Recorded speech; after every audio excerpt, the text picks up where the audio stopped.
Nicholas II became Emperor of Russia in November 1894, at the age of 26, following the sudden death of his father, Alexander III. He ruled for just over 22 years, presiding over a court whose ceremonies had developed over centuries until strikes and mutinies in Petrograd forced his abdication in March 1917. 14 months later, on the night of July 16 to 17, 1918, he was executed along with his wife and 5 children in a house in Ekaterinburg. Between those 2 dates is a detailed record of what he ate, assembled from surviving palace menus, kitchen account books, the diaries of his daughters, the recollections of the officers who served with him, and his own diary, which he kept almost every day from the age of 14 until 4 days before his death. The surviving diary runs to 51 volumes, covering more than 3 decades, with only occasional gaps, and its entries about meals sit alongside notes on the weather, family visits, and the affairs of state that occupied the rest of his day. That record shows 2 things at once: a court kitchen large enough to feed hundreds of people at a sitting, and a man who, by nearly every account, preferred the plainest dishes on the table. At the Alexander Palace in Tsarskoye Selo, where Nicholas and his family lived for most of the year, the kitchens were not inside the palace at all. They stood in a separate 2-story building a few hundred feet away, on Palace Street, built apart from the main residence for reasons of fire safety and sanitation. A tunnel connected the kitchen building to the palace, dug in 1902, and every dish prepared for the family, and for any state dinner held there, had to be carried underground and delivered in time to be served hot. The kitchen employed roughly 150 cooks, with 10 of them assigned exclusively to the immediate family. A separate confectionery staffed by 20 more workers produced the pastries, cakes, and sweets for the household, and a winery staff of more than 10 managed the wine, vodka, beer, mead, and kvass kept in the palace cellars. Much of this ceremony had roots going back generations. The basic procedures governing meals at court had been formalized under Nicholas's great-great-grandfather, Nicholas I, earlier in the 19th century, and many of the specific recipes served at the Alexander Palace trace back further still to the reign of Catherine the Great. Since the end of the 19th century, the kitchens had followed French methods, and for most of Nicholas's reign, the head chef was a Frenchman named Pierre Cubat, who trained a team of Russian cooks in French technique while still preparing the traditional Russian dishes the family actually asked for. The day began early, with Nicholas typically walking outdoors, sometimes with his dogs, before turning to the state papers that occupied much of his morning. Breakfast was served in the family's private rooms rather than in any formal dining hall, and it was a modest meal by the standards of the rest of the menu: coffee, tea, or cocoa according to preference, along with bread and butter. Anyone who wanted something more substantial could ask for ham and eggs, and surviving accounts describe Nicholas himself starting the day with rye bread and butter, boiled eggs, and a portion of sliced ham or bacon. One dish associated with his breakfast table was a buckwheat porridge named after the general Mikhail Dragomirov, cooked with cream and mushrooms and served in layers, finished with a sauce made from wild mushrooms. Family members were often present at this first meal, since Nicholas noted in his letters that they rarely ate alone even at breakfast. The main meal of the day was what the court called luncheon, generally served between noon and 1 in the afternoon, and, according to court tradition, timed to last exactly 50 minutes regardless of how many courses were on the table. When guests were present, the meal began in an adjoining room with zakuski, a standing course of appetizers that guests ate before the main table was called: small sandwiches, herring, cured fish, mushrooms, and caviar, accompanied by vodka. Nicholas was noted by the officers of the imperial yacht as fond of appetizers in general, with 3 specific exceptions: caviar, salmon, and salted fish, none of which he cared for. The dislike had a specific origin. Returning from a journey through Siberia in 1891, Nicholas had been greeted at station after station with the traditional offering of bread, salt, and salted fish in summer heat that left him constantly thirsty from the salt. He developed an aversion to all 3 foods that stayed with him for the rest of his life.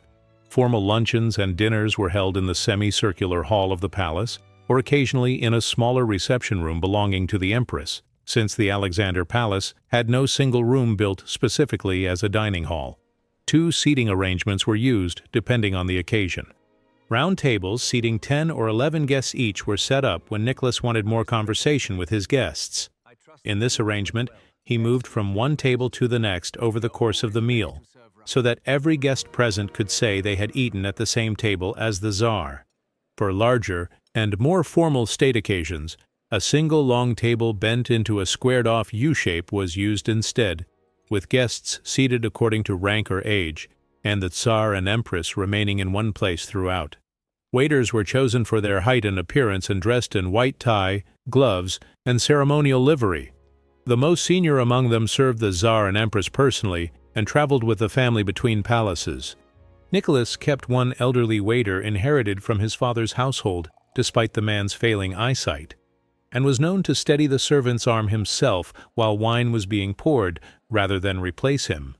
China came most often from a set called the Gorbayev service, though the Babigan set was used only once for the German Emperor's birthday in 1912, and a set known as the Purple service appeared twice, both times for luncheons in 1909.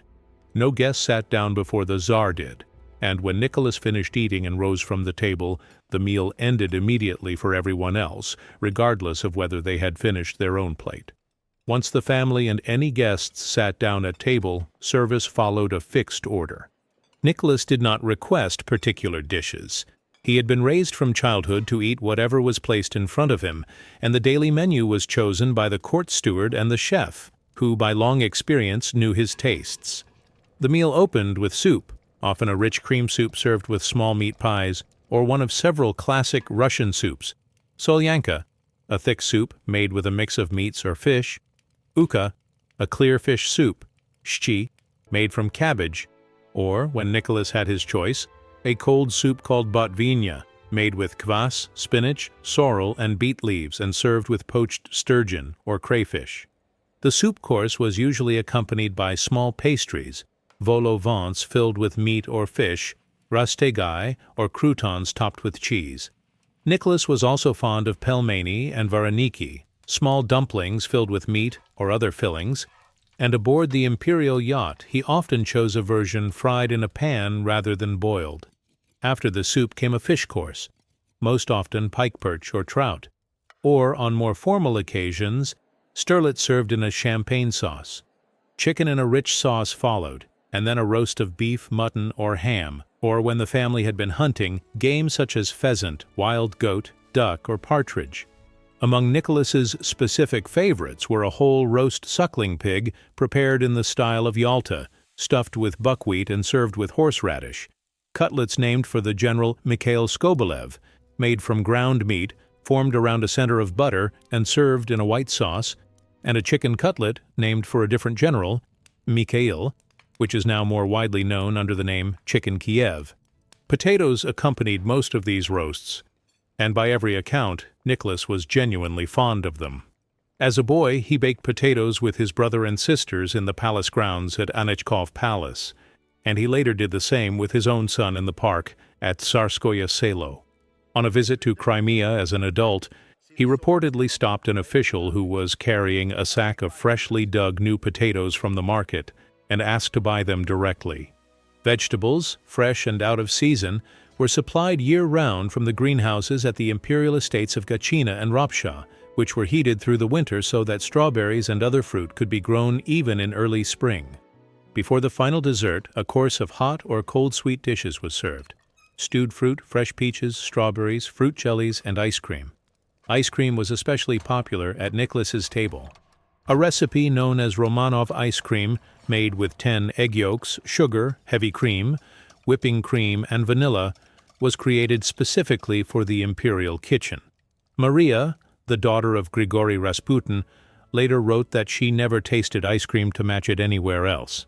The meal closed with fresh fruit, sometimes candied or iced cherries, dishes such as pears cooked in sherry, or a pie made with rice porridge and lingonberries, followed by coffee. Wine accompanied the meal according to a fixed pattern. Nicholas took Madeira or port with his soup, and his preference for port was strong enough that he switched suppliers entirely after tasting a Crimean-produced port, abandoning the Portuguese import he had favored before. White wines from the Rhine and red wines, including several vintages of Chateau Léoville, Chateau Lafite, and Mouton Rothschild, were served with the meat and fish courses, though accounts of how much he actually drank differ sharply. Some who knew him well described him as close to a teetotaler, rarely touching vodka or champagne, and dismissed reports of drunkenness as unfounded. His own diary, according to other accounts, records numerous occasions of drinking to intoxication, and officers aboard the yacht Standard noted him taking a shot of vodka before breakfast and 2 or 3 glasses of champagne at dinner. What is consistent across accounts is his steady preference for a single champagne house, Charles Heidsieck of Reims, sold under the name Monopole, which remained his favorite for most of his reign before the court began serving the Russian-produced Abrau d'Urzo instead. His father, Alexander III, had his own well-documented preference. According to his personal physician, he drank little at the table beyond a favored mixture of Russian kvass and champagne in equal parts, taken in moderation. Alexandra kept her own preference as well, favoring a sweet dessert wine called Lacrima Christi, produced at the Massandra winery in Crimea and served on its own rather than paired with any particular course. Receipts from the Alexander Palace also confirm that mineral water and a range of other soft drinks, not listed on any surviving formal menu, were kept on hand for the table, and at some point even Coca-Cola made its way into the palace stores, though no record survives of it being offered at a meal. Empress Alexandra, who was raised partly at the English court of her grandmother, Queen Victoria, kept the English custom of tea at 5 in the afternoon, generally taken with her husband, and served with a warm kalach, a traditional Russian bread, and butter. During periods of religious fasting when butter was set aside, the table held plain rolls, ring-shaped bread called baranki, and shelled nuts instead. The evening meal was built along the same lines as the midday one. Soup and small pastries first, then fish and a roast, vegetables, a sweet course, fruit and coffee, with the number of courses expanding on holidays and official occasions. After the family or the court had eaten, coffee was served separately in the portrait hall, accompanied by chocolates, small sponge cakes made by the palace confectionery, and candied sweets, with liqueurs and brandy set out on a side table. Whatever food remained after a meal, and there was usually a great deal, could be sold by the kitchen staff for their own profit, according to a long-standing court custom. And crowds, including members of the aristocracy, were known to gather outside the palace kitchens hoping to buy the leftovers of the imperial table. Empress Alexandra ate separately from her husband for much of the time, following a diet set by her doctors. She avoided meat and fish almost entirely, though she did eat eggs, cheese, and butter, and she observed the fasts of the Orthodox calendar strictly. One account from aboard the yacht Standard describes her ordering baked potatoes stuffed with spinach, and during a family trip along the Volga River in 1913, the officer Nikolai Sablin recorded in his own notes that her entire meal for that day consisted of 2 soft-boiled eggs. Nothing more. She sometimes ordered sweets from abroad using her own personal funds, rather than the household budget. The couple's 5 children did not usually eat at the main table at all. Under normal circumstances, they took their meals with their tutors in a separate dining room and were invited to join their parents only occasionally as a way of accustoming them to adult conversation. On those occasions, dishes were served to the emperor and empress first and to the children afterward. The family did not raise the children with any particular indulgence with regard to food. During the First World War, when Tsarevich Alexei was staying with his father at military headquarters and was offered an elaborate meal appropriate to his rank, he reportedly asked instead for cabbage soup, porridge, and rye bread, on the grounds that this was what the ordinary soldiers around him were eating. Away from Tsarskoye Selo, meals took different forms depending on where the family was. Aboard the imperial yacht Standard, which the family used for cruises along the coast of Finland and in the Black Sea, breakfast on at least one recorded occasion consisted of barley soup, small pastries, salmon and mayonnaise, English-style beef fillet, hen cutlets, pears and sherry, and a pie made with lingonberries, served in the main dining salon alongside the crew and the ship's officers. The yacht carried a cow on board so that the children could have fresh milk. When anchored off an uninhabited island the family had claimed as their own, which the children nicknamed the Bay of Standard, they went ashore daily by launch to picnic, play tennis on a court built specifically for their visits, and swim away from any observers. On one such outing in the Finnish Skerries, an officer organized a day of games on the beach, including a race along a raised beam that sent grown men tumbling into the sand to the open delight of the Grand Duchesses, followed that evening by a bonfire and a snowball fight in which the daughters pelted the young officers without restraint.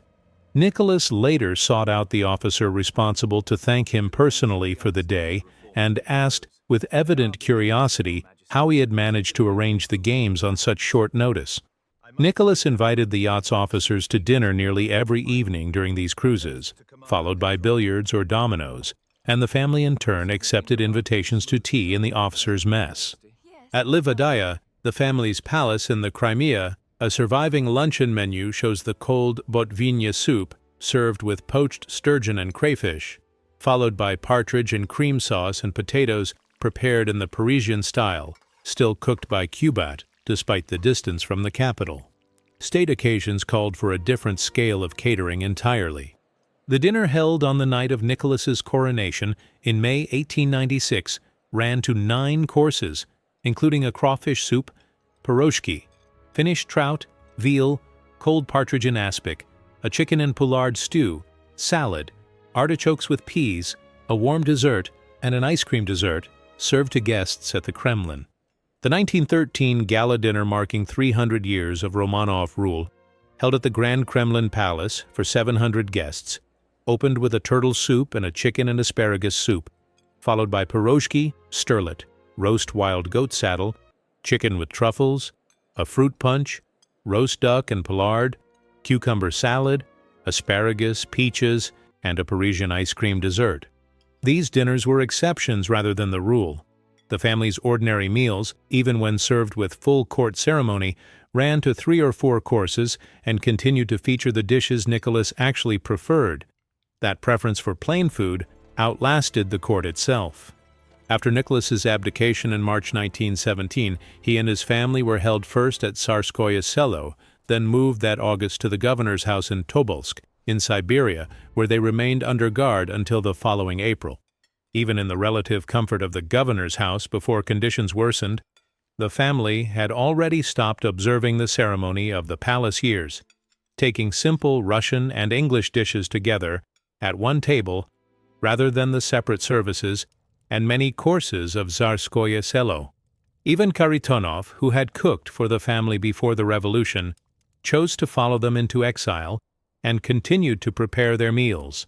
A breakfast menu recorded on November 26, 1917, during the Tobolsk period, listed a soup stew, a selection of cold greens, potatoes prepared in a style called à la Pushkin, pasta, and a dessert of pastry tubes filled with cream. Afternoon tea, once an elaborate ritual with its own dedicated silver and china, had been reduced to bread, butter, and a few biscuits. Surviving account books from this period record purchases of milk, cream, bread, and mushrooms for the household. The 3 eldest daughters, Olga, Tatiana, and Maria, began spending time in the kitchen with Kharitonov, who taught them to bake bread themselves. In April 1918, the family was moved again, this time to a house in Ekaterinburg that their guards called the House of Special Purpose, where they would spend the last 78 days of their lives. Conditions there were considerably harsher than in Tobolsk. At one point, the commandant, Yakov Yurovsky, cut off a supply of fresh food that local townspeople and a nearby convent had been sending to the family, telling them it was time they grew used to eating as prisoners did.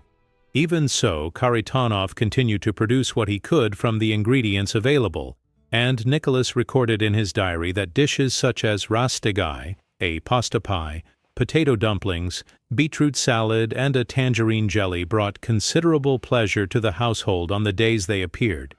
When meat grew scarce, Kharitonov adapted.